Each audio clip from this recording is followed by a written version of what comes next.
buenos días. Vamos a dar comienzo intentando cumplir un poquito el horario, porque luego a las 2 empieza el horario de comida y muchos tendremos que levantarnos y acudir. La mesa patrocinada por Laboratorios Astra, a los cuales también queremos darle las gracias por el patrocinio de la misma.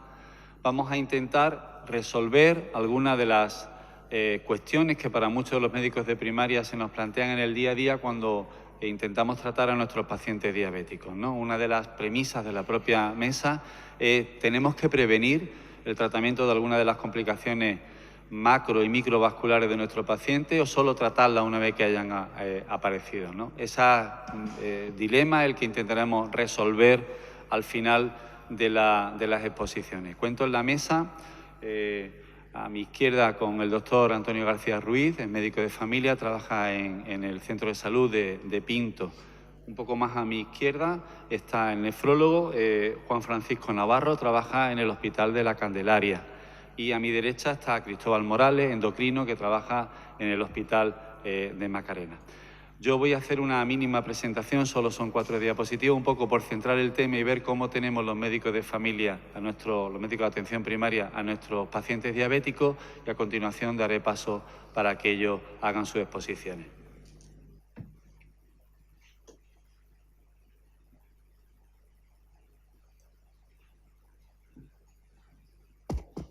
Bien, como os decía, uno de los problemas que se nos plantean a los médicos de atención primaria es tenemos que prevenir a nuestros pacientes diabéticos de aquellos factores de riesgo que tienen o que van a desarrollar a lo largo de su vida como personas que han presentado ya la propia diabetes, o solo tratar la enfermedad cuando ésta acontezca. Es decir, ¿hay algo que podamos hacer previamente o no?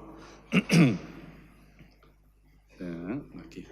Bien, os traigo unos datos porque hasta ahora no habían datos de España, de cómo estaban nuestros pacientes. Estos son los datos de la base de datos de CIDIA, de Cataluña, en el cual ellos han conseguido extraer qué condiciones clínicas, qué patologías aparecen de forma concomitante en nuestros pacientes diabéticos. Muchas de ellas ya las conocíamos. Bueno, pues el 70% de nuestros pacientes diabéticos tienen hipertensión, el 60% tienen dislipemia, el 23% tienen enfermedad cardiovascular, y esto es importante que lo entendamos.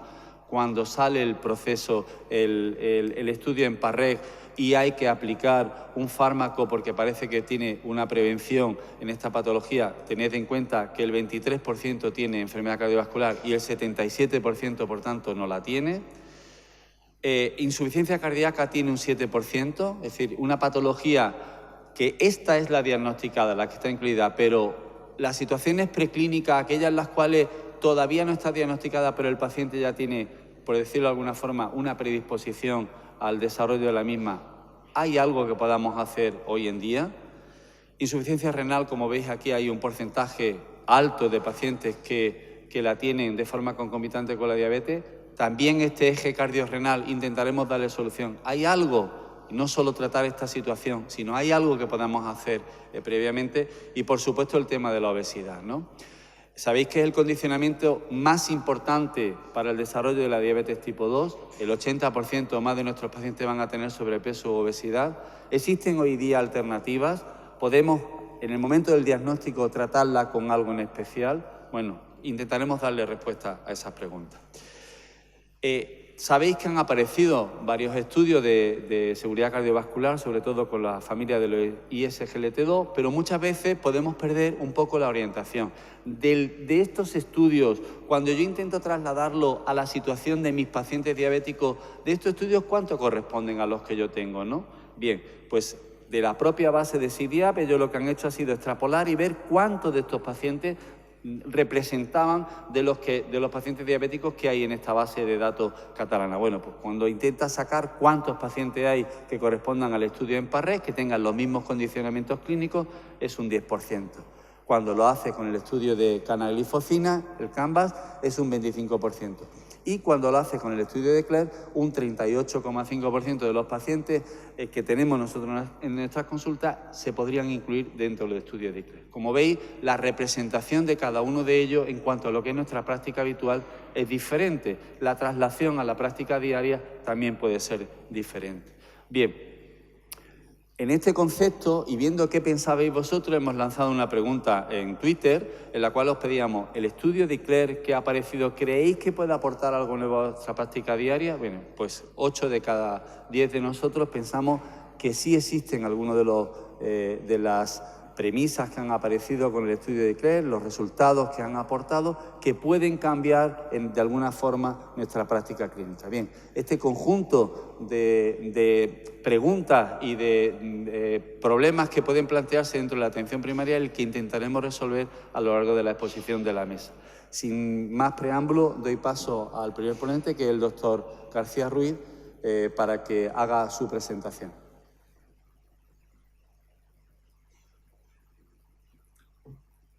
Buenos días. Gracias, doctor Ómnigo, por el preámbulo. Gracias al laboratorio AstraZeneca por el patrocinio de esta mesa.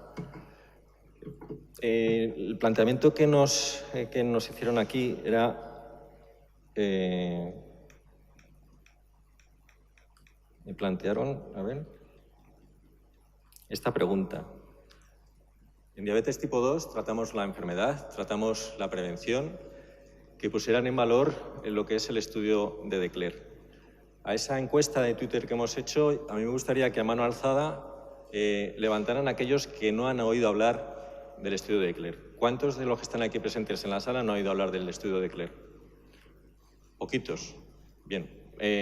No solo para ellos, sino para todos los demás, vamos a intentar dejar dos ideas claras entre mis compañeros y yo sobre lo que ha repercutido en la atención primaria.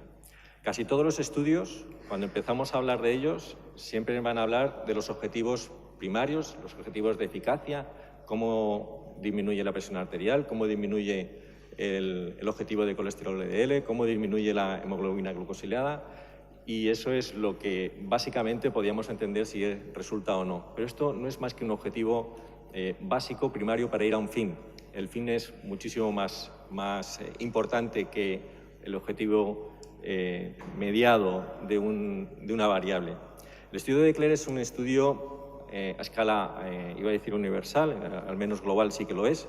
España participó también, como es el resto de los países europeos, y incluyó a 17.160 sujetos de estudio. Justo la misma cantidad que los estudios previos que habían terminado previamente, que también habrán conocido, que es el EMPA-REC y el CANVAS. El EMPA-REC tenía, creo que 6.900, el CANVAS 10.000, pues bien, pues si sumamos ambos, el Eclair tiene 17.160. Lo que hacía este estudio es comparar frente a placebo dos objetivos primarios, y esto es muy importante empezar a asimilar de qué se trataba el estudio.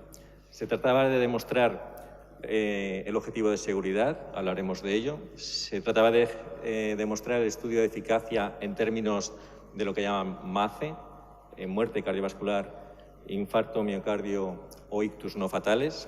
Y también se trataba de demostrar el objetivo secundario de eficacia, el objetivo combinado de muerte cardiovascular y hospitalización por insuficiencia cardíaca. Y esos son los resultados básicos que vamos a exponer en esta presentación. En cuanto a los objetivos de eficacia, en cuanto a las variables primarias que todo el mundo esperaba de él, pues vemos que el peso disminuye de forma significativa, también disminuye la hemoglobina glucosilada, también disminuye parámetros como presión arterial sistólica y diastólica. Esto, pasado a la práctica clínica, es muy variable. Estamos hablando de 17.160 pacientes, y en este caso pues puedo poner, por ejemplo, 4 o 5 pacientes que en distintas situaciones se pueden plantear también, y son los resultados de eficacia, como pueden ver ahí, en un paciente que simplemente estaba con metformina, que se le añade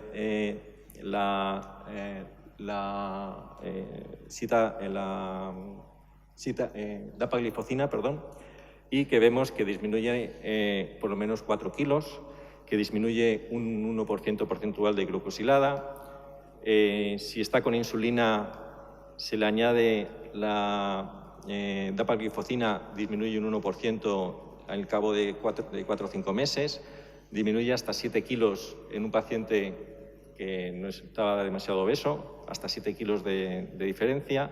En este paciente que tiene cuádruple terapia con sita, replenilida, insulina y metformina, se le añade la dapagliflozina y consigue un descenso de hemoglobina glucosilada de 2,6 puntos porcentuales. Cuanto más alto de donde partamos, pues van a conseguir muchísimo más reducciones. Pero esto no es lo importante. Lo importante quizás es ver qué repercusiones tiene estos descensos y a qué efectos, tanto cardiológico como renal, puede redundar. Voy a ir, en vez de presentar todos estos objetivos al principio y dejar los efectos adversos al final, voy a ir un poquito al revés, para que nos quedemos claro que es una molécula, un principio activo bastante seguro. De hecho, cuando se compara con placebo, los efectos en general son menores, los globales son menores en el brazo de dapagliflozina que en el de placebo. Cuando hablamos de los que salen significativamente relevantes, sobre todo son las infecciones genitales, no urinarias. Los genitales salen más aumentados, sobre todo las cándidas, en el brazo de dapagliflozina. En cuanto a la cetoacidosis, la significación es prácticamente anecdótica. Daros cuenta en el número absoluto que aparece a ambos lados. De 8.574 pacientes que están en el brazo de dapagliflozina, apenas 27 pacientes tenían una cetoacidosis. Y en el grupo de placebo, pues fueron 12. No son demasiado relevantes, aunque la estadística dijeran que fueran significantes. Esos son los efectos adversos más importantes. Decía que siempre se está hablando de infecciones genitourinarias. Yo en este sentido discrepo, porque prácticamente en los 3 estudios pivotales de estas moléculas, las infecciones genitales, las infecciones urinarias prácticamente son similares a las de placebo. Son tan frecuentes como en placebo. Aquí incluso es algo menor. 127 en número absoluto, 1,5 porcentual y 1,6 en el brazo de placebo. No existe diferencias significativas ni en infecciones urinarias ni en amputaciones o fracturas. En cuanto a efectos beneficiosos, hay muchísimas menos fracaso renal agudo en el brazo de placebo y menor frecuencia de cáncer, por ejemplo, de vesícula. Y otra cosa muy importante es comparar los efectos adversos en hipoglucemiantes de hipoglucemias severas. Son muchísimo más menores en el brazo que se utiliza dapagliflozina que en el brazo placebo. Un 32% menos en el brazo que se usó dapagliflozina.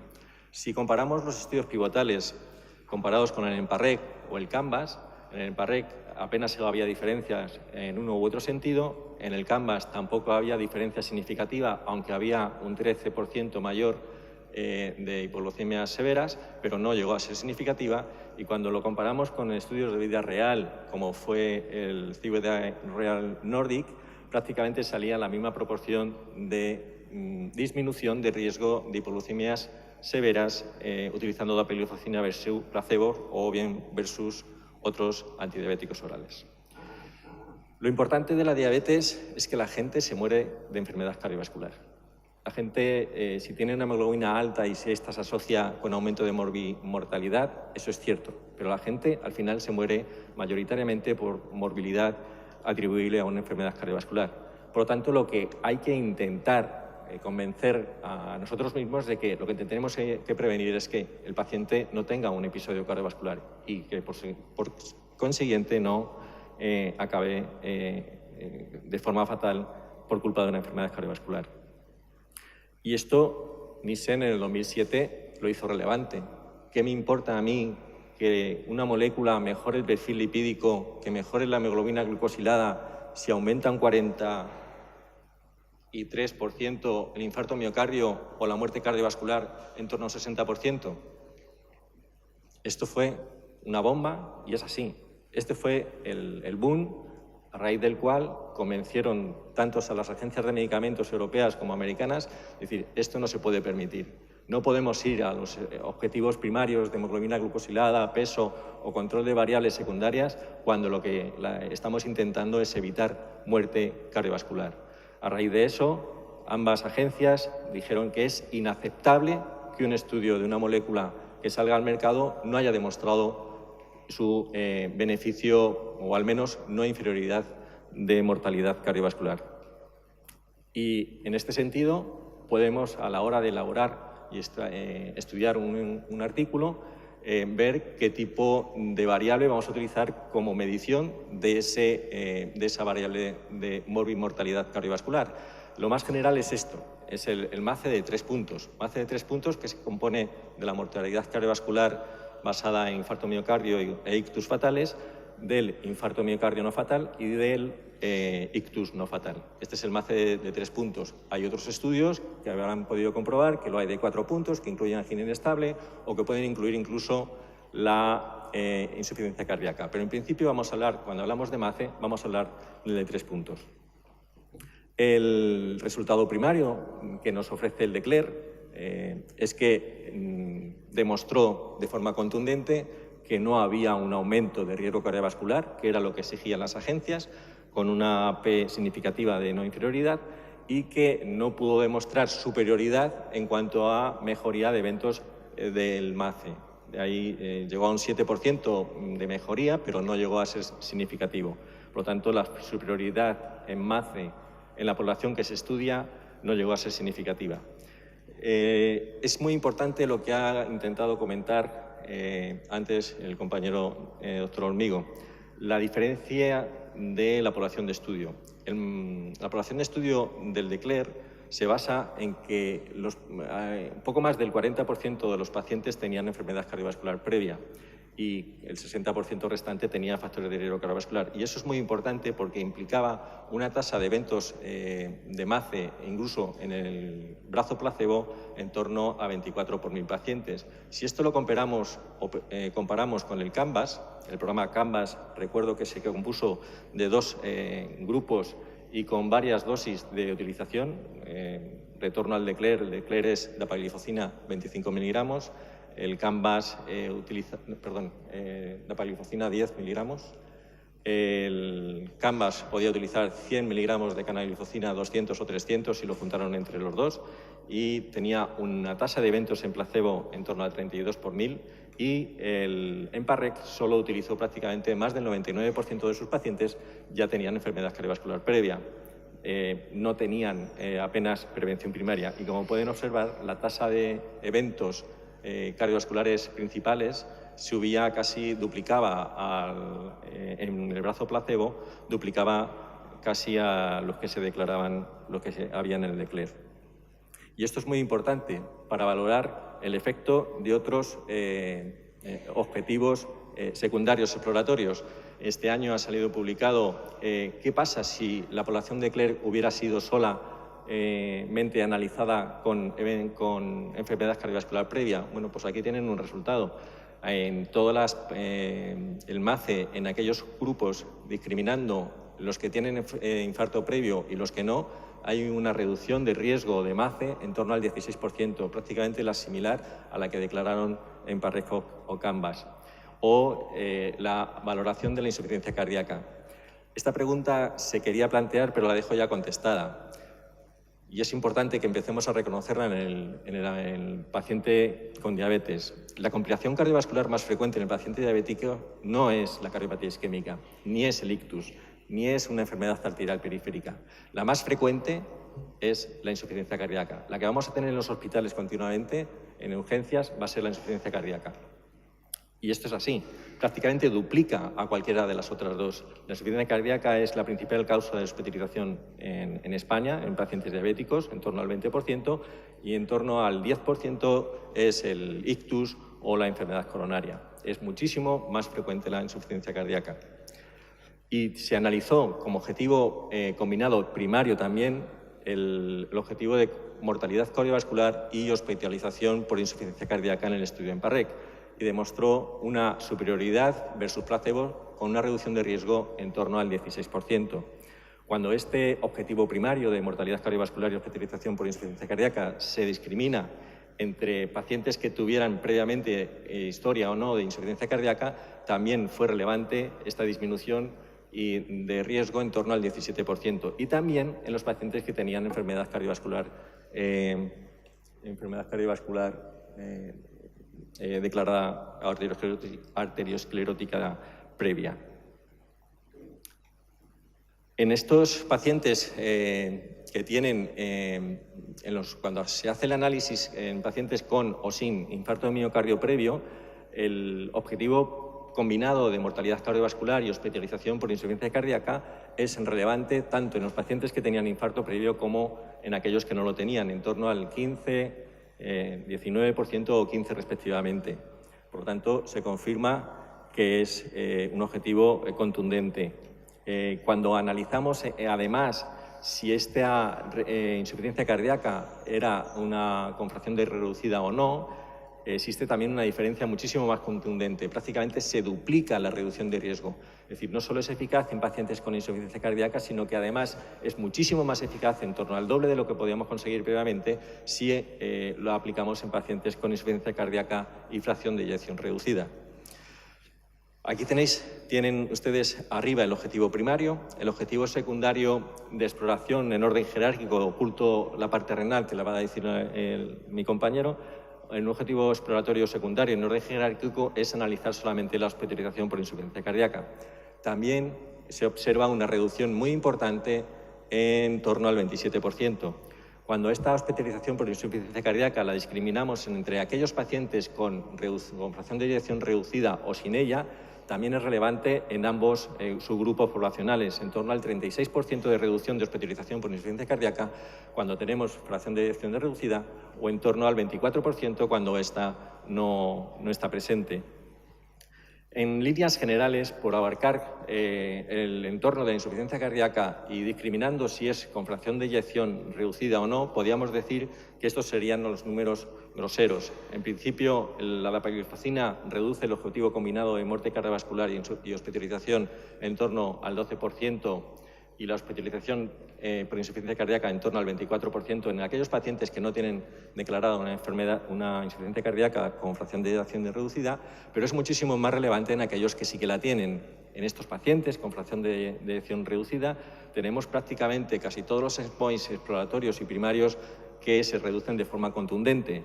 Por ejemplo, el combinado entre mortalidad cardiovascular y hospitalización se reduce un 38%. Fíjense ustedes al lado la NNT tan pequeña que tenemos que hacer para tratarlo durante 4 años. Solamente a 11 pacientes tratados durante 4 años tendríamos que conseguir este efecto beneficioso en cuanto a la mortalidad y hospitalización por insuficiencia cardíaca.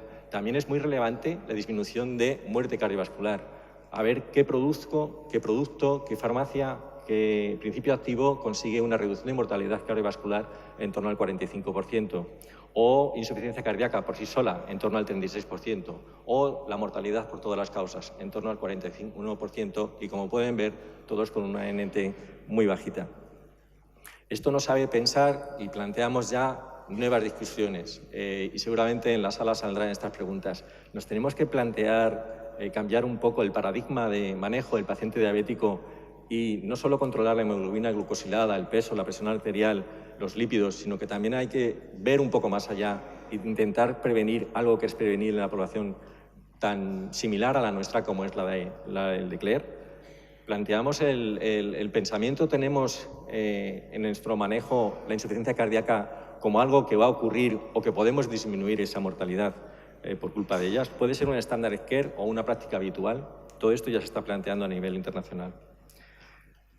Si hacemos una población total, que es la que tenemos en nuestros pacientes en la atención primaria, aquí están todos. Los que están en prevención primaria con factores de riesgo cardiovascular o sin ellos, los que tienen infartos previos, los que tienen enfermedad arteriosclerótica establecida. En líneas generales, y hablando ya en general de los SGLT2, los inhibidores del transportador de sodio-potasio tipo 2, podemos decir que en aquellos pacientes que tienen enfermedad cardiovascular previa, seguramente el MACE combinado es relevante y conseguimos disminución en aquellos pacientes que ya tienen enfermedad cardiovascular previa. Si esta enfermedad cardiovascular previa ha sido un infarto y este infarto ha sido en los últimos 2 años, el efecto es muchísimo más relevante. El MACE es muchísimo más eficaz y estamos hablando con un NET en torno a 38. Los otros 2 aspectos tan importantes como el anterior es que lo podemos aplicar en toda la población, tenga esta enfermedad cardiovascular o no, que es la más habitual en atención primaria. Tanto los beneficios sobre mortalidad cardiovascular o hospitalización por insuficiencia cardíaca, como los beneficios renales, que a continuación el compañero lo dirá, son beneficiosos en toda la población. Reduciendo la explicación a números generales, después de todo este arsenal de gráficas y porcentajes de reducción, tenemos que decir, concluyendo, que el riesgo de reducción de MACE en la población del DECLER, si hay un infarto previo, se reduce el riesgo en torno al 16%. El objetivo combinado de la mortalidad cardiovascular y hospitalización por insuficiencia cardíaca es en torno al 17%, y este objetivo se materializa en muchísimos subgrupos. En aquellos pacientes que tienen enfermedad previa persiste esta reducción de riesgo en torno al 17%, ya tengan infarto miocardio o no lo tengan, también se reduce de forma significativa. Y en cuanto a la reducción en pacientes con o sin insuficiencia cardíaca, también es relevante, en torno al 21% si tienes reducción del 21% si tienes insuficiencia cardíaca previa, que se duplica prácticamente hasta el 38% cuando tiene infarto de miocardio, insuficiencia cardíaca con fracción de eyección reducida. Y en cuanto al objetivo de la hospitalización por insuficiencia cardíaca, la reducción es en torno al 27%, si es con fracción de eyección reducida en torno al 36%, y si no tiene esta fracción de eyección reducida en torno al 24% de disminución del riesgo de hospitalización por insuficiencia cardíaca. Todos estos datos son muy relevantes y, como hemos insistido, con unas NNTs bastante bajitas. Concluyendo, el mensaje es que no solo es disminución de hemoglobina glucosilada, disminución de peso, disminución de presión arterial u otros parámetros, también existe algo más. Son relevantes cuando el DECLER ha conseguido estos objetivos, pero hay cosas muchísimo más relevantes detrás de él.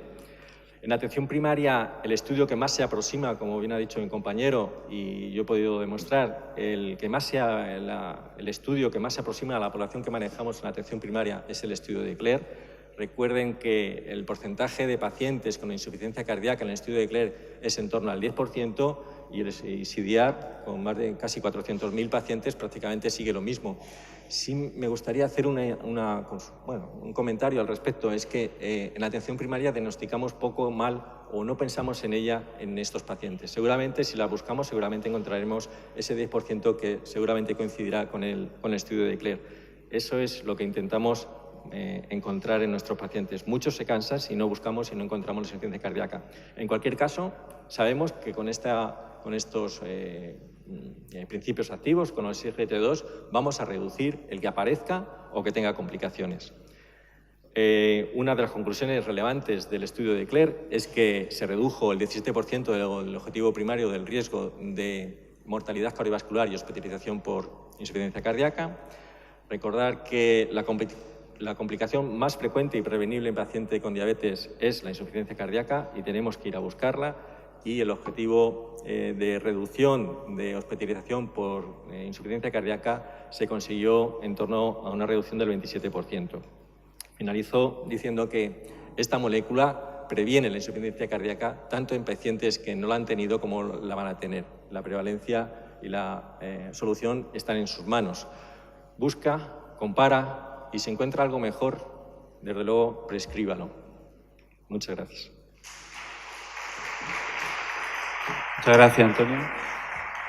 Damos paso al doctor Navarro, que nos va a poner la parte renal del estudio DECLER.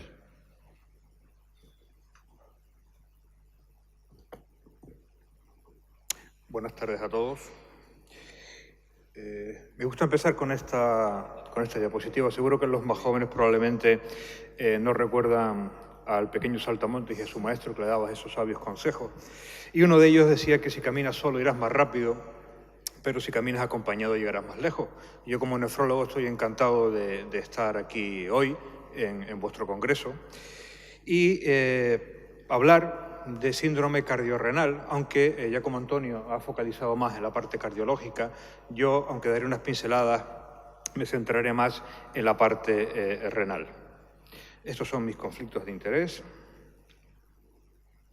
Y bueno, hablamos de síndrome cardiorrenal y parece que es un término que llevamos empleando toda la vida, cuando realmente esto no es así. Este término tiene solamente 10 años y fue a raíz de esta conferencia de consenso donde se acuña este término de síndrome cardiorrenal para definir aquellos desórdenes del corazón y del riñón en los que la disfunción aguda o crónica de un órgano induce disfunción en el otro. Hay una serie de premisas, como el hecho de que es necesario establecer subgrupos para conocer cuál es el órgano que primariamente disfunciona. También es necesario tener alteraciones estructurales o funcionales de ambos órganos y hay además un subtipo específico donde se van a incluir desórdenes sistémicos que de forma simultánea afectan a varios órganos. De estas formas tenemos hoy 5 tipos de síndrome cardiorrenal, el 1 y el 2 donde la disfunción primaria es cardiológica, el 2 y el 3, perdón, el 3 y el 4 donde es renal, y luego tenemos el tipo 5 donde las enfermedades sistémicas son las que inducen afectación de ambos órganos de forma simultánea. Y si hay alguna enfermedad donde sepamos que el riñón y el corazón están en absoluto riesgo de afectación, esa es sin duda alguna la diabetes mellitus. No vamos a entrar en vías fisiopatológicas o en vías patogénicas que expliquen el desarrollo y la progresión de la afectación de estos órganos, pero sí tener en cuenta que cuando uno de los órganos se afecta, esto va a determinar que haya afectación del otro órgano y se ponen en marcha una serie de vías de retroalimentación que potencian el daño orgánico en riñón y en corazón. Todos sabéis que es muy frecuente encontrar afectación cardiológica y renal en la diabetes. Por ejemplo, estos son datos del Registro Canario de Insuficiencia Cardíaca. Aquí tenemos 2.200 pacientes con alta hospitalaria por insuficiencia cardíaca y podéis ver cómo en más de la mitad de los casos hay diabetes y aproximadamente en un 21% hay nefropatía. Ya lo apuntaba también anteriormente Antonio, es la enfermedad, él decía de insuficiencia cardíaca, pero realmente cuando combinamos enfermedad cardiorrenal, insuficiencia cardíaca y o enfermedad renal crónica, es sin duda la manifestación cardiovascular más frecuente en los pacientes con diabetes. Esto es un estudio que no está todavía publicado, se presentó en la ADA, fijaros, son 1 millón de pacientes diabéticos de estos 4 países, de ellos casi 650.000 estaban libres de enfermedad cardiovascular y fueron seguidos durante un periodo de tiempo entre 3 y 10 años. Y fijaros cómo es la enfermedad cardiorrenal la que sin duda alguna se presenta como manifestación cardiovascular más frecuente en los pacientes con diabetes mellitus tipo 2. La enfermedad renal sabemos que es un determinante muy importante del desarrollo de insuficiencia cardíaca. Aquí podéis ver cómo el deterioro de la función renal es un factor predictor de insuficiencia cardíaca que es mucho más poderoso que el control metabólico o que la presencia de enfermedad coronaria o que la presencia o que la duración de la diabetes. Es por ello, y no hace falta llegar a esos estadios más avanzados donde hay deterioro de la función renal, donde hay reducción de filtrado glomerular, ya somos capaces de ver el impacto que puede tener la lesión renal sobre la funcionalidad cardíaca en estudios como este. Aquí veréis son 130 pacientes diabéticos tipo 2, con una duración media de la diabetes de solo 5 años. Y si os fijáis, los pacientes que presentan microalbuminuria, es decir, una etapa todavía muy precoz, muy incipiente de daño renal, fijaros cómo, sin tener evidencia de daño coronario, ya sí que presentan disfunción diastólica, aumento de la fracción de volumen extracelular y marcadores de fibrosis cardíaca difusa. Yo me voy a centrar un poquito más, como decía, en la parte renal. ¿Por qué es tan importante la afectación renal? Bueno, ya de entrada, esta gráfica la conocéis perfectamente. En los últimos años hemos sido capaces de lograr que muchas de las complicaciones, como puede ser el infarto de miocardio, el accidente cerebrovascular, las amputaciones, las crisis hiperglucémicas, vayan reduciendo su frecuencia, pero no ocurre así con la enfermedad renal crónica. Esto prácticamente es una línea plana donde no hemos todavía conseguido ese declinar que sí se observa respecto a otras complicaciones. Por una parte, porque la frecuencia con la que el paciente diabético presenta afectación renal es creciente. Clásicamente se hablaba de que aproximadamente un tercio, 35% de los pacientes diabéticos tipo 2 iban a presentar enfermedad renal crónica. Sin embargo, ya los últimos estudios epidemiológicos indican que podemos estar hablando incluso de que la mitad de los pacientes con diabetes mellitus tipo 2 vayan a presentar afectación renal. Y esto lo comprobamos, por ejemplo, cuando revisamos los registros. Este es el registro de enfermos renales americanos. Aquí fijaros este periodo 1988-2014 y la reducción de filtrado por debajo de 60 mililitros minuto, que es el término clásico de insuficiencia renal. Fijaros cómo las tasas van en aumento en ese periodo, y cuando nos centramos en la enfermedad renal crónica ya más avanzada, con filtrados por debajo de 30, fijaros cómo esa tasa de incremento es aún superior. Pero esto no solamente es algo del pasado, es algo que nos va a venir.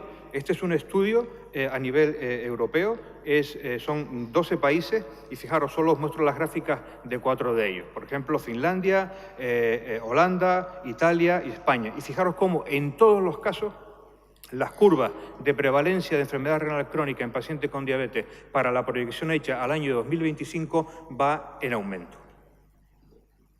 Por ello, no es raro que hoy en día sea la diabetes la causa más importante de enfermedad renal crónica. Y asimismo, también es más fácil de entender que la diabetes sea la causa que determina que los pacientes que desarrollen enfermedad renal lleguen a necesitar tratamiento sustitutivo mediante diálisis o trasplante. Fijaros, estos son datos de este año pasado, de 2018. La diabetes era la causa de enfermedad renal en 1 de cada 4 pacientes en diálisis o portador de trasplante renal en nuestro país. Dejadme que os ponga una diapositiva para algo que tampoco podemos obviar, que es el tema del coste. La frecuencia o la prevalencia de enfermedad renal crónica en España es aproximadamente del 10%. Esto es un estudio que hizo la Sociedad Española de Nefrología en individuos por encima de los 20 años. En 2017, la población española por encima de esta edad era 41 millones de personas, lo que quiere decir que había aproximadamente 4 millones de personas que presentaban algún grado de enfermedad renal crónica. Afortunadamente, de esos 4 millones de personas, un porcentaje pequeño, solo 60.000, están en los estadios más avanzados, necesitando estar en diálisis o recibir un trasplante renal. Concretamente, en aquel año había 32.000 pacientes trasplantados renales en España y 22.000 en diálisis. Esto supone un porcentaje muy pequeño de la población global por encima de 20 años, solamente un 0,15%. Pero fijaros lo que cuesta. El coste anual de un paciente portador de un trasplante renal es alrededor de 11.000 euros. Si el paciente está en diálisis, este coste puede llegar a los 45.000 euros. Y si hacemos cálculos, vemos que ese pequeñísimo porcentaje, ese 0,15% de la población, consume 3.000 millones de euros. Y, por supuesto, hay que hablar también en términos de supervivencia. Esto es la supervivencia de un paciente en diálisis. La supervivencia a los 5 años, aproximadamente el 55%. Esa supervivencia es aún menor si ese paciente es diabético. Es aproximadamente de un 45%. Y fijaros que inmediatamente y de la mano está debajo la insuficiencia cardíaca. Son situaciones que determinan un impacto muy importante en la supervivencia. Pero no nos engañemos, no hace falta tener deterioro de función renal, no hace falta tener insuficiencia renal.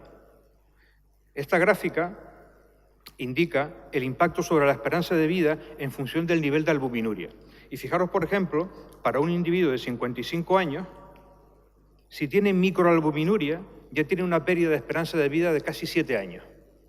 Si tiene macroalbuminuria, esa reducción de esperanza de vida es de alrededor de 11 años.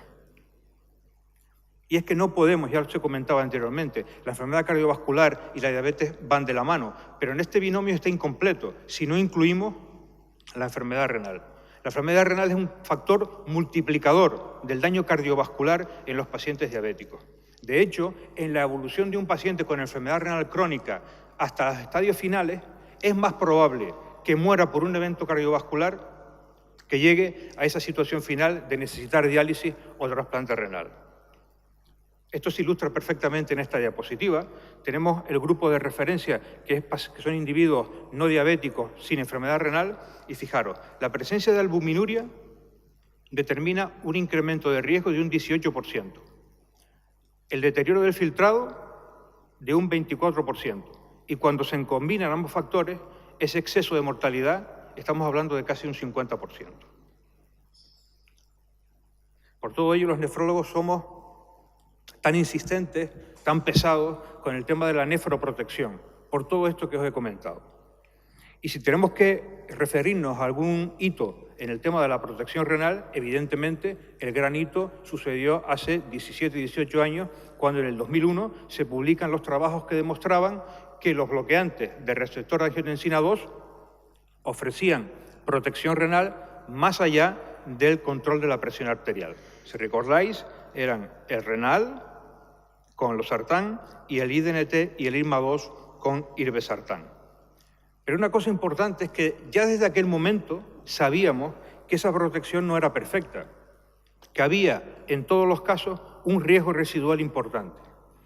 Y otra cosa también a destacar, y es la población de estos estudios. Fijaros de entrada en la N de esos trabajos. Acabamos de comentar que DICLER tiene 17.000 pacientes. Y fijaros cómo en el mejor de los casos, como es el caso del IDNT, hay 1.700, es decir, un 10% de población respecto a DICLER. Y otra cosa importante, las características de estos pacientes. El IRMA2 eran pacientes que ya tenían microalbuminuria y el renal y el IDNT eran pacientes que ya tenían insuficiencia renal establecida. Desde entonces, hablar de protección renal en la diabetes ha sido una travesía en el desierto. Hace unas semanas estuve en la consulta del dentista y había un número del National Geographic y había un reportaje sobre la presa de las Tres Gargantas, que sabéis que está en el río Yangtze, en China. Es una obra de ingeniería descomunal, una presa que tiene más de 2 kilómetros de largo, el ancho es lo que mide un campo de fútbol de largo, la altura 186 metros, Torre Picasso tiene 157 metros de alto, pero lo que más me llamó la atención es la capacidad de contención que tiene esta obra. Fijaros, es capaz en una superficie como el municipio de Madrid de contener más de 39.000 millones de metros cúbicos de agua. Y esto determina un peso de 42.000 millones de toneladas. E incluso por todo esto, aparte de las consecuencias beneficiosas que para el tema hidrológico a nivel de esa zona, fijaros cómo incluso ha cambiado el radio de rotación de la Tierra en 2 centímetros.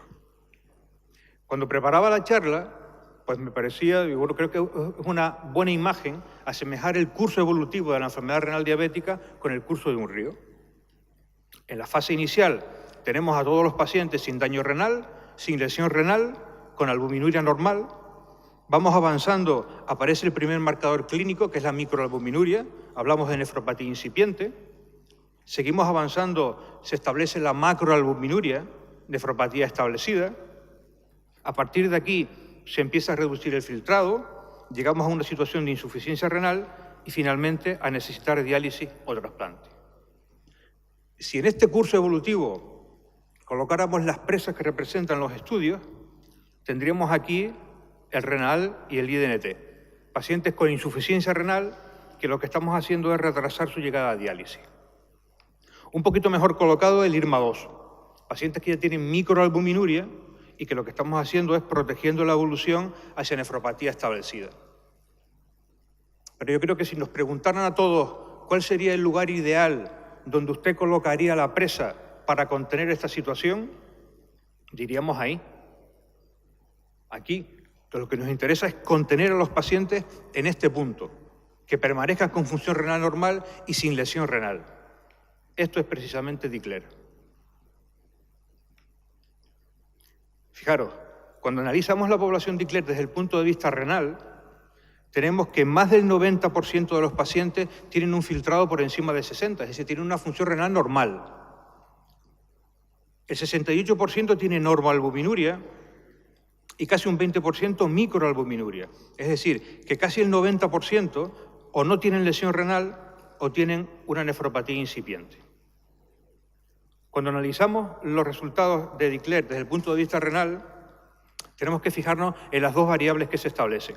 Una primera es una variable compuesta renovascular, que es disminución sostenida de filtrado glomerular mayor o igual del 40%, pero siempre por debajo de 60%, enfermedad renal terminal y muerte de causa renal o cardiovascular. Luego había una segunda variable compuesta, que era específica renal, similar a la anterior, pero quitando el componente de muerte cardiovascular.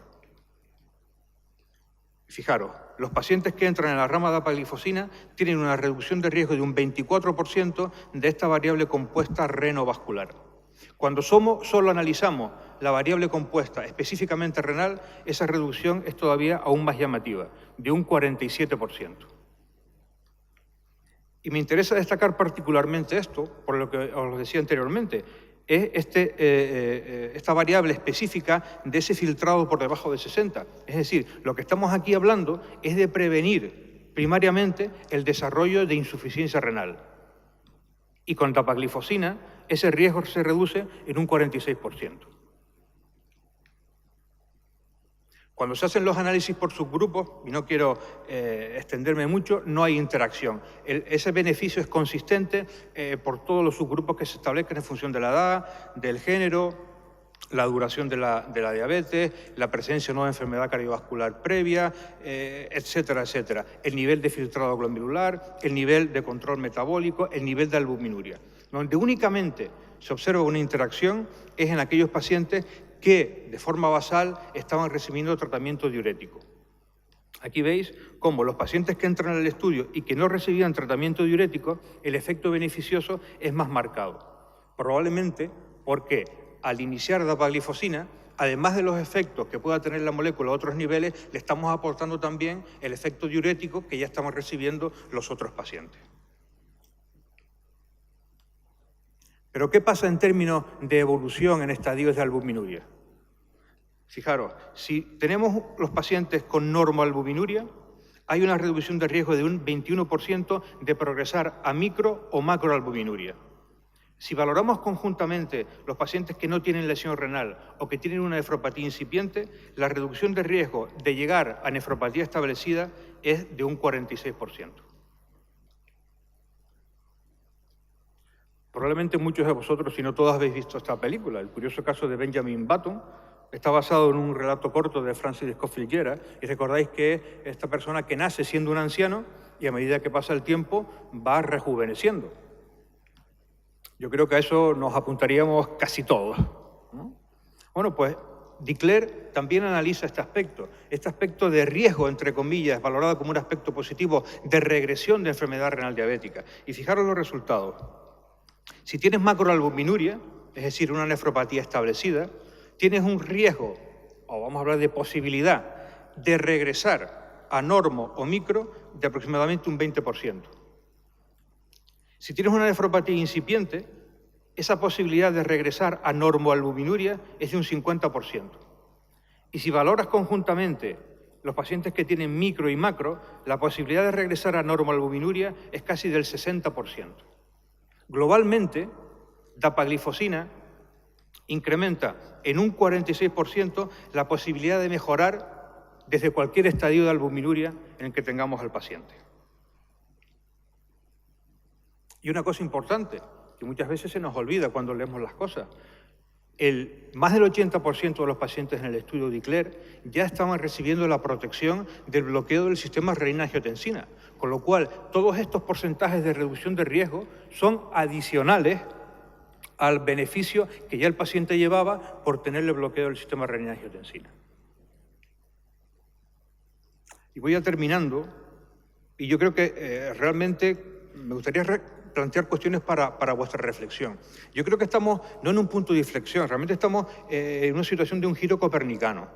Yo no quiero ser nefrocéntrico, pero sí es cierto que tenemos hoy en día una posibilidad muy importante de ofrecer protección cardiorrenal real a nuestros pacientes. Evidentemente, como vimos al principio, encaja muy bien desde el punto de vista fisiopatológico la progresión de la enfermedad cardiorrenal y también desde el punto de vista terapéutico. Es una cuestión de ayuda mutua. Tenemos una familia de fármacos los inhibidores de SGLT2, que abren una nueva vía absolutamente impensable hasta hoy para la protección cardiorrenal. Y tenemos un estudio que focaliza claramente la población de diabéticos que más se van a beneficiar. Son los que veis en la consulta, pacientes sin enfermedad cardiovascular, pacientes con función renal normal y que todavía no tienen albuminuria. Como digo, esos son básicamente vuestros pacientes. Podemos, y hace ya muchísimo tiempo que no podíamos decir esto con esta contundencia, ofrecer salud cardiorrenal para todo el mundo y en cualquier lugar. Me he aprovechado un poquito del logo del Día Mundial del Riñón. Y tenemos que atrevernos. Schopenhauer decía que no es la dificultad la que impide atreverse, sino que de no atreverse viene toda la dificultad. Y a nosotros como médicos, y entre comillas como especie, esto supone un reto muy importante. Darwin ya decía que no era la especie más inteligente ni la más fuerte, sino era la que mejor se adapta al cambio y la que va a sobrevivir. Otro gran pensador de la galaxia, nuestro maestro Yoda, decía que siempre en movimiento el futuro está, y el futuro en este caso depende absolutamente de nosotros, y podemos llegar a cumplir esta máxima de Unamuno, que decía que debemos ser los padres de nuestro futuro y no los descendientes de nuestro pasado. Y muchísimas gracias por vuestra atención. Muchas gracias, doctor Navarro. Vamos a dar paso al doctor Cristóbal Morales, va a hacer la última exposición como endocrino y plantearnos un poco ese dilema otra vez de prevención o tratar la enfermedad. Comunicaros antes de que empiece Cristóbal que gran parte de los datos que se están ofreciendo hoy aquí en las comunicaciones se presentan y se cuelgan hoy en la página web de Semergen en un documento de utilización del SGLT2 en atención primaria, evidencias con dapaglifosina, que está a vuestra disposición para que lo podáis revisar y utilizar. Cuando quieras, Cristóbal. Gracias, Antonio. Gracias a todas las Semergen por invitarme y gracias a todos vosotros por aguantarme ante la comida. Para mí, os preguntaréis qué hace un endocrino como yo, habiendo un congreso endocrino en Bilbao, aquí en un congreso en Gijón, ¿no? Pues para mí es muy importante estar con vosotros, porque trabajo, el 50% de mi trabajo junto a mi compañero especialista de atención primaria. Yo soy de la EGB, ya con 42 tacos ya, y yo veía esta serie, Más vale prevenir, y creo que esta, junto a lo de La vida es así, no sé si os acordáis, yo creo que me marcó, ¿no? Lo de Más vale prevenir, lo tenemos todo marcado en nuestro ADN como médico y digno y contento y orgulloso de hacerlo, ¿no? Vengo de Sevilla, Virgen Macarena, junto a mi equipo, sin mi equipo no sería nada, y soy R17 endocrino, porque los nefrólogos de atención primaria endocrino no paramos de estudiar. Aquí quien no estudie está muerto en 3 meses. Y Hospital de Día Diabetes, ya lo digo, mi 50% de mi trabajo es junto a mis compañeros de atención primaria, solo hago diabetes y no me aburro, ¿vale? Y dentro también tengo la unidad de ensayos clínicos y aquí mi conflicto de intereses, ¿no? La unidad de ensayos clínicos muy unida a cardiología, a los nefrólogos, cardiometabólica, y estos son los ensayos clínicos en los que he participado en estos últimos 5 años. Me ayudó el SAS, que me dejó al 75%, me dejó tiempo libre. Bueno, pues mi conflicto de intereses, aquí lo tenéis, pero yo creo que también es importante que dentro de los conflictos de intereses pongamos si como ponentes vemos pacientes de este tipo. Bueno, pues mi consulta hospital de día no llega a ser una consulta de atención primaria, pero vemos de 25 a 30 pacientes con diabetes día, ¿no? Aparte del conflicto de intereses de colaboración, pues también el conflicto de intereses que mostremos, creo que es importante los ponentes, digamos, si vemos pacientes, y de este tipo os digo que veo unos cuantos. Empezaré hablando de lo que es la diabetes. Me encantan los ensayos clínicos, pero me toca la parte práctica, que todavía me gusta más, que es el lunes, cuando vaya yo a mi consulta de Virgen Macarena, o cuando Fran tenga que ir a su consulta de atención primaria, ¿en qué se traducen los ensayos clínicos, ¿no? Y sabemos, mira, la OMS ya nos dice que la diabetes y la enfermedad cardiometabólica es una de las 10 grandes amenazas del mundo. Fijaros, de aquí al 2040, un Lancet del 2018 nos dice que hipertensión, obesidad, hiperglucemia y tabaco, esos 4 factores de riesgo van a ser los 4 factores de riesgo que más años de vida nos van a quitar. Imaginaros cuando un tratamiento vale para bajar la hemoglobina, sin hipoglucemia, te baja la tensión, te baja peso. Fijaros lo importante que es para nosotros hacer un abordaje integral desde el inicio. Este es un estudio, nadie me publica, llevo años de congreso en congreso presentándolo. Me lo habéis visto 1 millón de veces, Pedro se ríe. Y una N de 10. En esa N de 10, es verdad que solo había en Lanzarote, pero en la isla, pero también pasa en España, yo demuestro que tengo aquí un... Sí, perdón, ¿ahora? Sí, en este estudio, me acerco al micro, perdón, en este estudio demuestro que en España tenemos un 30% de prevalencia de obesidad. Nadie me lo publica, luego me enteré que no me lo publicaban porque tenía aquí el falso negativo que metía Barriga, que es el que nos intenta engañar en la consulta, y le dice a Pepe en su consulta el lunes, le va a decir, Pepe, yo no tengo ninguna enfermedad importante. Y le pregunta a Pepe, ¿y qué tomas? Y te dice, tomo una pastilla para el azúcar gorda, la metformina, tomo 2 para la tensión, otra para el colesterol, fumo. Dice, pero no tengo diabetes, tengo un poquito de azúcar, pero de la buena. Y fijaros, vienen nuestros amigos los cardiólogos, hace una semana publican en su Congreso Europeo de Cardiología y nos dicen que ese paciente que mete barriga y le intenta engañar al doctor Escribano allí en su consulta, te dice que ese paciente realmente es un paciente de muy alto riesgo, no alto, sino muy alto riesgo cardiovascular. Un paciente diabético en prevención secundaria, o un paciente diabético con lesión en órgano diana, o un paciente diabético con 3 factores de riesgo como obesidad, hipertensión, dislipemia o tabaco o edad, ya entraría en ese catálogo, aunque él te intente engañar, meterte barriga en la consulta y decirte que tiene un poquito de azúcar, es un paciente en prevención primaria, pero de muy alto riesgo cardiovascular y merece la pena que trabajemos con él. Os pongo un vídeo como padre, si me subí el audio. ¿Se escucha el audio?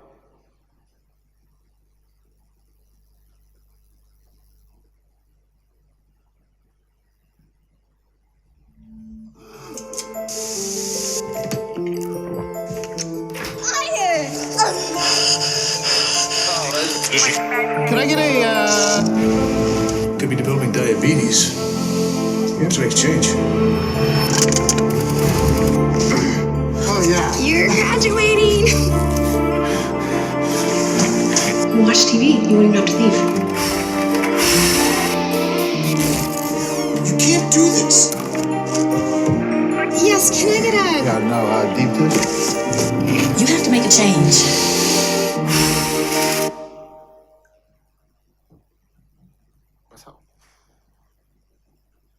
Se ha quedado bloqueado.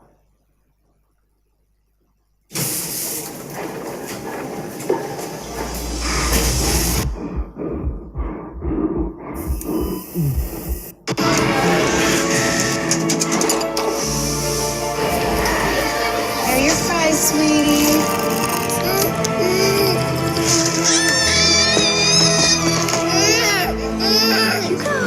I still can't believe you give this child French fries. I know, but it's the only thing that'll make him stop.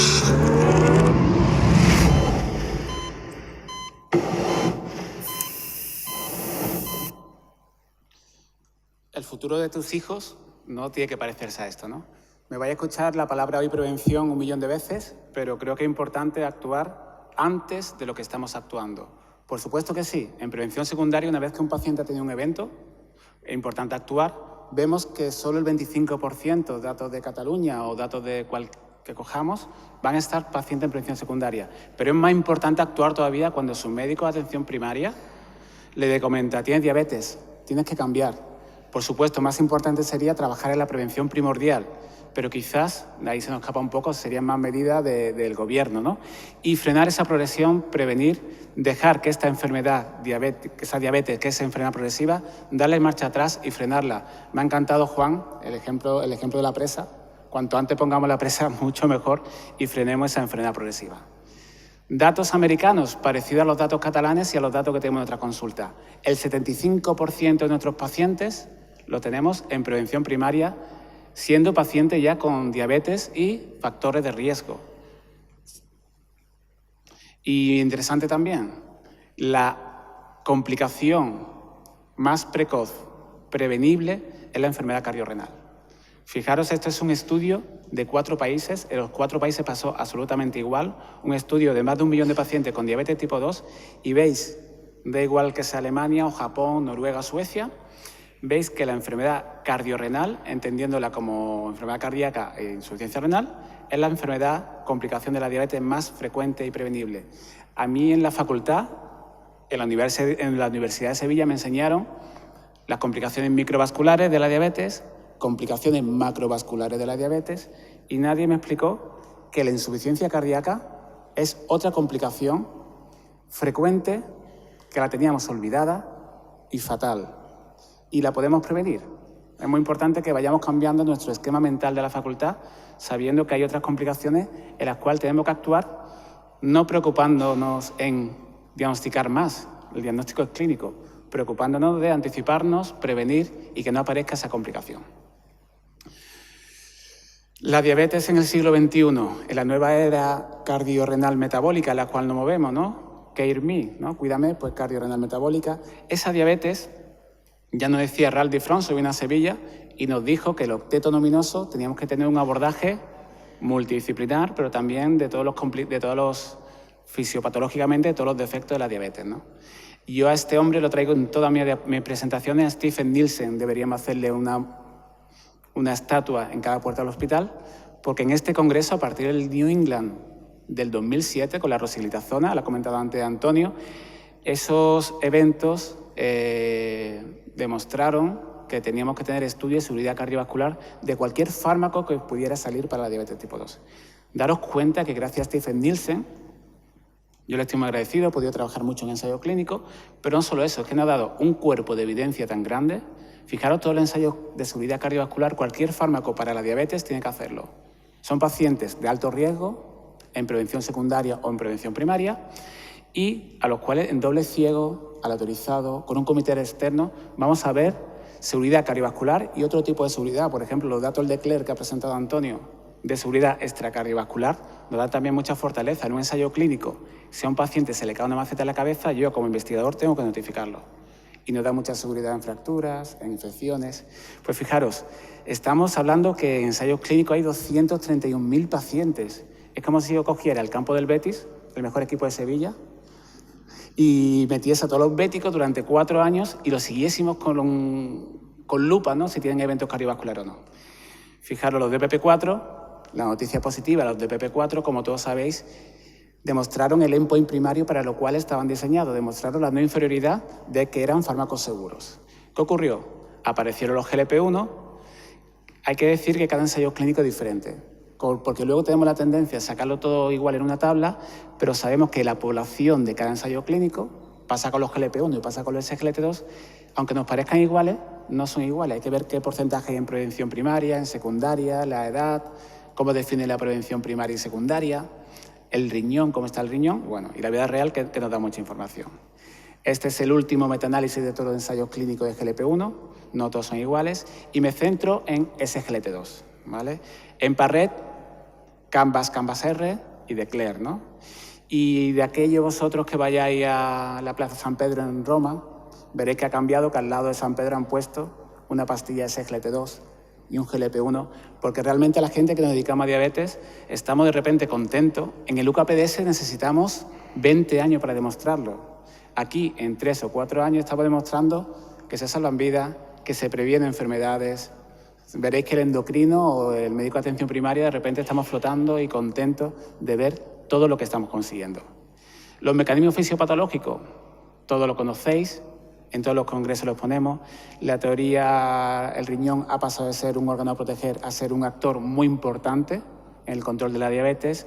El miocito, la teoría metabólica, la teoría diurética. La verdad que es muy atractivo saber por qué estos nuevos fármacos GLP-1 y SGLT2 están demostrando y están teniendo tanto beneficio cardiorrenales. Voy avanzando a saber en SGLT2 que las poblaciones son distintas. No son comparables. El estudio de Claire, 17.000 pacientes, en prevención secundaria un 60% de ellos, y vemos cómo, aquí se ve mejor, una manera indirecta que yo puedo tener a la hora de comparar ensayos clínicos que son diferentes. Hay una manera muy limpia que es, oye, vete al grupo placebo y para definir el riesgo que tiene esa población, vamos a ver la mortalidad del grupo placebo o la tasa de MACE, de eventos cardiovasculares mayores, de grupo placebo. Y vemos como la población de Cler era la población que estaba mejor. Fijaros que la tasa de MACE era de 24,2 por 1.000 pacientes años. Canvas 31,5 y el Emparrec casi el doble del 43,9. Estamos hablando de una población, la presa, la famosa la presa de Juan, ¿no? Una población todavía con un riñón mucho mejor. Fijaros que si vemos el filtrado, también te defiende mucho el filtrado del Decler, 85 mililitros minuto, Canvas 76, Emparrec 76 y la albuminuria, ¿no? Estamos hablando de una población en prevención primaria que se aproxima, se parece, es idéntica, remeda a lo que estamos viendo en vuestras consultas de atención primaria y en mi consulta de endocrino. Esta editorial del Diabetología hace un año le dedicó un número especial a los esclerotos. Se te decía, oye, es que los beneficios son tantos que te baja la hemoglobina. Lo ha presentado ante Antonio. La bajada de hemoglobina da igual que esté con metformina, con doble terapia o con insulina, un mecanismo diferente, pierde peso. El peso nos importa mucho, muchísimo. Baja la presión arterial, baja MACE, fijaros los resultados del Decler en pacientes infartados, los datos tan beneficiosos. Insuficiencia cardíaca, los resultados son espectaculares, seas o no seas diabético, y la renoprotección, que Juan la ha explicado perfectamente. Los riesgos, bueno, pues los riesgos, los estudios de seguridad cardiovascular como Decler no han puesto en relieve que esos riesgos no son tantos como parecía, ¿no? Gangrena Fournier había 5 en el grupo placebo, 1 en el grupo DAPA. Infección del tracto urinario igual, infecciones genitales sí, hay más en el grupo con SGLT2 debido a su fisiopatología, ¿no? ¿Es verdad que esas infecciones genitales son leves? ¿Es verdad que se tratan y se suelen resolver? Pues sí, pero hay que aconsejar al paciente una medida de higiene que hacen, que minimizan ese riesgo de infecciones genitales. Por lo tanto, no lo digo yo, lo dice la editorial del Diabetología, son tantos los beneficios, no solo a corto plazo, sino a largo plazo, que merece la pena el uso de manera temprana. Salió el Decler y el mismo día que se publicó el Decler, se publicó esta editorial en el Lancet. Fijaros que son revistas de gran impacto. Y la verdad que era muy visual, porque te decía, oye, la diabetes afecta a la bomba, la diabetes afecta a la arteria y la diabetes afecta al filtro, ¿no? Pues yo aquí visualicé, tenemos fármacos como los SGLT2 que actúan sobre el corazón, sobre la bomba, actúa sobre el riñón, sobre el filtro, nos quedaría la tubería que podríamos combinar con un GLP-1. Y en esta misma editorial, esta gráfica la habéis visto 1.000.000 de veces, pero no por ello la dejo de traer porque me resulta muy gráfica, ¿no? Sí, es cierto que cuando un paciente tenga enfermedad cardiovascular, ese 25% hay que establecer en prevención secundaria, poner todo hincapié, poner todo el foco y poner mucho esfuerzo en esa prevención secundaria. Pero el cambio, la inflexión, el día a día, lo que cambia estos grandes estudios en nuestras consultas es que tenemos que hacer el cambio, esa inflexión, a tratar en prevención primaria para tener una protección renal y una protección sobre insuficiencia cardíaca. Ya lo decía Ramón Sánchez Ocaña, ¿no? Cuando yo era pequeño, más vale prevenir. No sabemos la evolución natural de esa diabetes tipo 2. No te dejes llevar, previene y actúa en el riñón y en el corazón. Fijaros, os traigo cuando yo salí de residente en el 2006, este era lo máximo en diabetes. El algoritmo de la ADA del 2006, fijaros lo glucocéntrico que era. Solo se fijaba en la hemoglobina glicada. Y lo único que teníamos era metformina, sulfo, glitazona y la insulina. Fijaros del 2006, cuando yo fui residente ahora, todo lo que ha cambiado esto.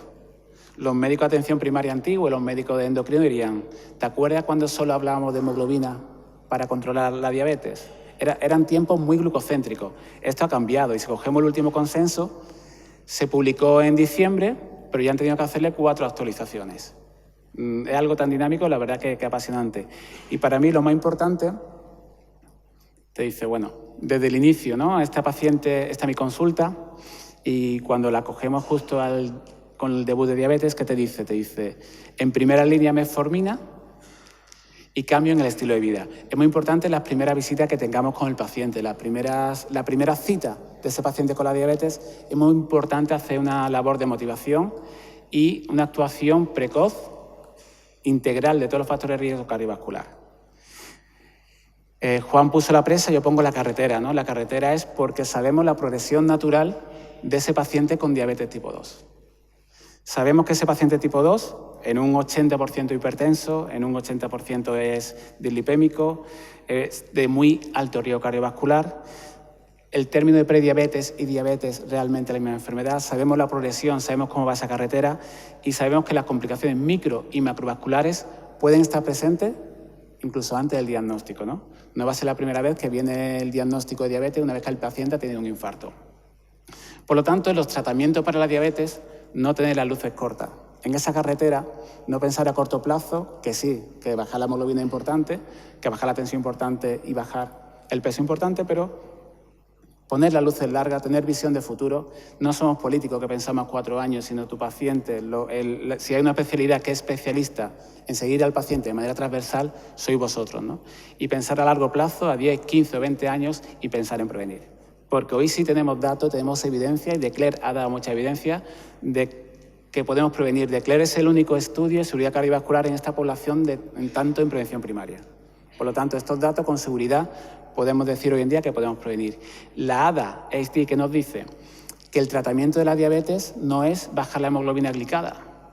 El tratamiento de la diabetes es, no lo digo yo, lo dice la ADA, es prevenir complicaciones y dar calidad de vida. Por lo tanto, cuando tenemos que dar el segundo paso, después de la metformina, ¿qué hacemos, no? La verdad que se vuelve un poco lioso, ¿no?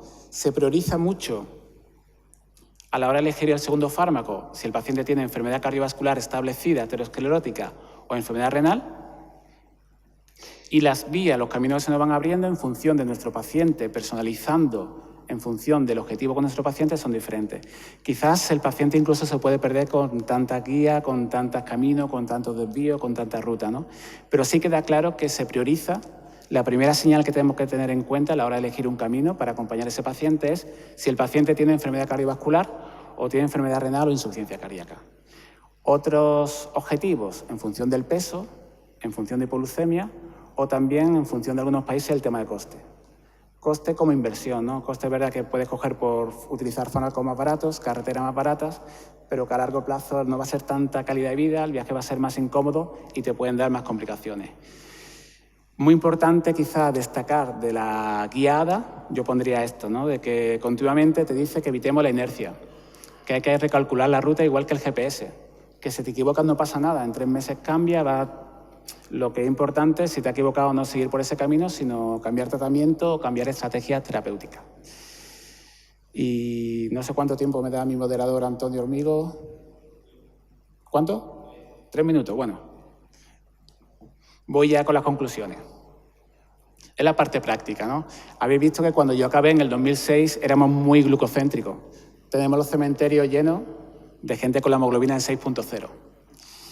Es cierto, bajar la hemoglobina, se baja la hemoglobina con insulina del perro o insulina del cerdo, bajamos hemoglobina. Hay que bajar la hemoglobina, pero sin dar hipoglucemias. Es algo muy importante desde el inicio, ¿vale? Y con tiempo en rango y sin variabilidad. Y no solo bajar la hemoglobina, sino muy importante para nosotros un control, repito, desde el inicio, ¿por qué? Para prevenir. Pensar en las complicaciones macrovasculares. Por fin tenemos fármacos que han demostrado en muy poco tiempo grandes beneficios cardiovasculares. Pensar en las complicaciones micro. No olvidemos las complicaciones micro, la retinopatía, la nefropatía, la neuropatía autonómica, la gran olvidada. Esas complicaciones micro son muy dependientes de hemoglobina glicada. Desde el inicio y pensar en obesidad. A la hora, esta propuesta que yo hago a la hora de elegir un tratamiento para la diabetes en el 2019 aquí en Gijón sería hacer una diabetes 8P. La primera P de patofisiología, elegir un fármaco según su fisiopatología. La segunda P de potencia, que haya demostrado que son eficaces bajando la hemoglobina. La P de precaución para mí es muy importante, que tengan estudios de seguridad cardiovascular que demuestren seguridad cardiovascular y extracardiovascular. Cuarta P de plus, que además ese fármaco te demuestre tensión, peso, hipo-free, que no te den hipoglucemia. Quinta P de práctico. Por muy buen fármaco, si no se adapta a la vida del paciente, el paciente no se lo va a tomar. La adherencia es importante. El precio no importa, pero el precio entendido como inversión a largo plazo. La P de paciente quizás es la más importante, ¿vale? Que siempre tenemos que pensar como si el paciente fuera nuestra madre y darle lo mejor que tenemos. Y las preferencias del paciente son muy importantes. Y la última P, no sé si se prolongará más P, pero la última es la P de preventivo, ¿no? De no actuar tarde, no esperar que te pille el toro, sino de manera preventiva anticiparte a los eventos. Y la preferencia del paciente, ¿no? No olvidar la preferencia del paciente. Y voy acabando, porque si no Antonio no me invita más a ningún congreso Semergen. Y mi propuesta, ¿no? Mi propuesta es que todos nos debemos convertir en GPS. ¿Y qué son los GPS? Bueno, me he puesto grupos de profesionales sanitarios. Nuestra misión es, en una enfermedad crónica a largo plazo, progresiva, como es la diabetes, vamos a acompañar a ese paciente, tenemos la obligación como GPS de estar actualizados. Aquí hay que estar estudiando, casi todas las semanas salen estudios. Estar actualizados, ¿por qué? Para llevarle por las mejores rutas y no equivocarnos. Somos GPS porque tenemos que anticiparnos. El GPS nos dice si hay un atasco, un problema, para tirar por otra parte, ¿no? Te van a dar ruta personalizada y nuestra misión como GPS con ese paciente sería acompañarle para evitarle complicaciones y darle calidad de vida, darle un buen viaje. Y acabo ya, como somos GPS y vamos en el coche acompañando a nuestro paciente, pues me he permitido hacer una lista de canciones que me atrevo a compartir con vosotros. La primera canción, pongo un grupo que me gusta mucho, Coldplay, y una canción que me viene como anillo al dedo. Viva la vida, ¿no? Tenemos fármacos, tenemos estudios, tenemos evidencia para poder decir que estamos dando vida a nuestro paciente con diabetes tipo 2. Podemos darle más vida si cambiamos, si inflexionamos y hacemos actitud preventiva. Dar vida, pero pongo otro grupo que me gusta, los Rolling. Dar vida, pero con calidad de vida, con satisfacción, ¿no? No consiste en hacer la vida imposible, en poner la hemoglobina en 5 con hipoglucemia, sino que tenga vida y el paciente esté contento. Tercera canción, de los AC/DC. Prevenir el infierno de las complicaciones micro y macrovasculares. No llevarlo por esos caminos de complicaciones. Podemos evitarlo, podemos prevenirlo. Oye, evitemos el infierno de las complicaciones. Y sin olvidar a Rocky, ¿no? Sin olvidar lo que es los cambios de estilo de vida, control de peso y ejercicio físico. Lo dice la ADA. Quizá lo más importante, quizás se nos olvida, pero el entrenamiento, el estilo de vida, control de peso y ejercicio, importante que nos convirtamos en coaches, ¿no? Entrenadores de nuestros pacientes. Y por supuesto, mi grupo preferido, Queen, dejo la canción de Innovation Must Go On, ¿no? Gracias en este caso, a Astra o a la industria farmacéutica, porque parte de su presupuesto inviertan tanto en investigación y desarrollo. Si no tuviésemos nuevos fármacos con todo lo que han aportado fijaros, en estos 10 años, la evidencia y lo que estamos ganando es gracias a la industria que está invirtiendo y tenemos fármacos muy, muy, muy innovadores y que la innovación siga avanzando, ¿no? Pido perdón por traer a Maluma. No me gusta, pero me venía muy bien la canción. Que aquí yo creo que, igual que en hipertensión, igual que en dislipemia, veis que son enfermedades complejas con múltiples factores fisiopatológicos en los cuales tenemos que abordar. No vale con una solo metformina, sino tenemos que poner metformina, SGLT2, DAPA. Hay que hacer un tratamiento feliz multidisciplinar, ¿no? Traigo otra canción de Metallica. Parece que la hemoglobina no importa, pero yo pongo que la buena hemoglobina sigue importando, ¿no? Porque el tiempo en rango, la variabilidad, fármacos que no tengan hipoglucemia, la hemoglobina a día de hoy, desde el inicio, desde el diagnóstico, nos sigue importando mucho, no, muchísimo. Pero, por supuesto, como nos dice Queen, lo quiero todo, ¿no? Quiero control de todos los factores de riesgo cardiovasculares. La hemoglobina sí, pero también tensión, peso, lípidos, tabaco, lo quiero todo. Y acabo ya con la última canción. Creo que la diabetes es una enfermedad compleja. Cada vez la población la tenemos más envejecida. Y aquí nos juntamos esta versión de los Beatles, Come Together. Si nos unimos, si nos juntamos todos, atención primaria, nefro, cardio, endocrino, la industria farmacéutica, la administración y el paciente, nos convertiremos en superhéroes que posiblemente los datos renales podremos cambiarlos, los datos cardiovasculares podemos cambiarlos y podemos cambiar la evolución y el camino de nuestros pacientes con diabetes. Sin más, acabo con nuestra victoria en el Mundial de Baloncesto. No éramos los favoritos, pero el talento gana partidos, pero lo que realmente nos va a hacer ganar el campeonato va a ser el trabajo en equipo.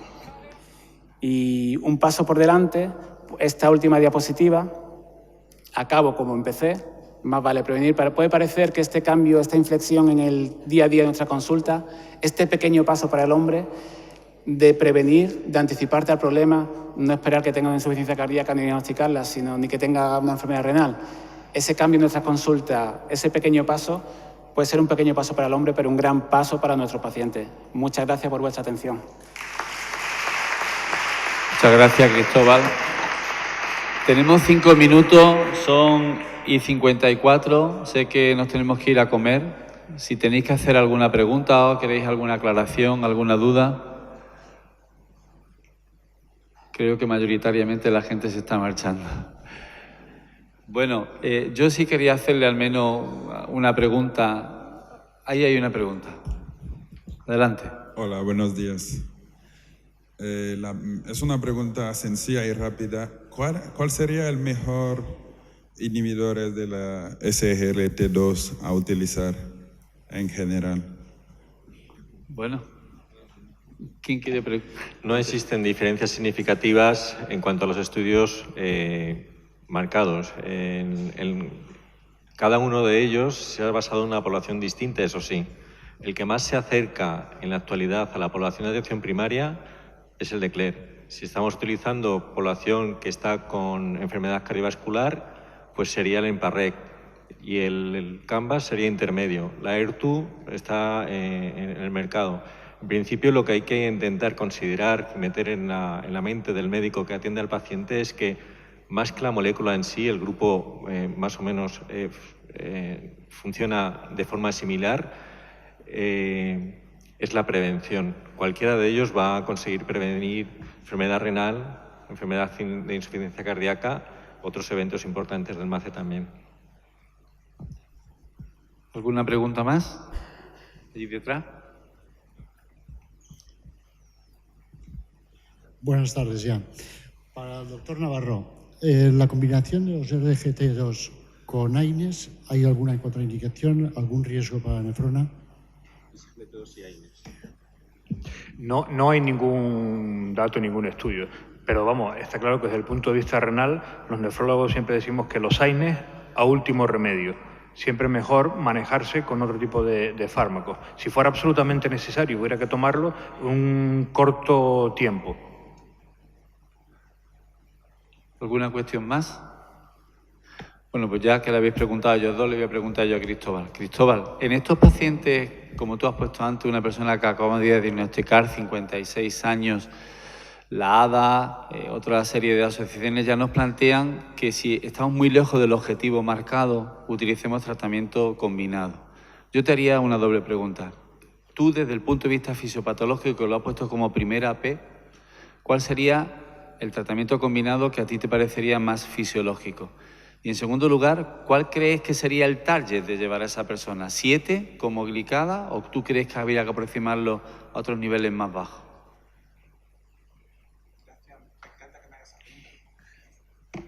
Me encanta que me hagas esa pregunta, Antonio. Yo creo que compartimos y tú vas a pensar exactamente igual que yo.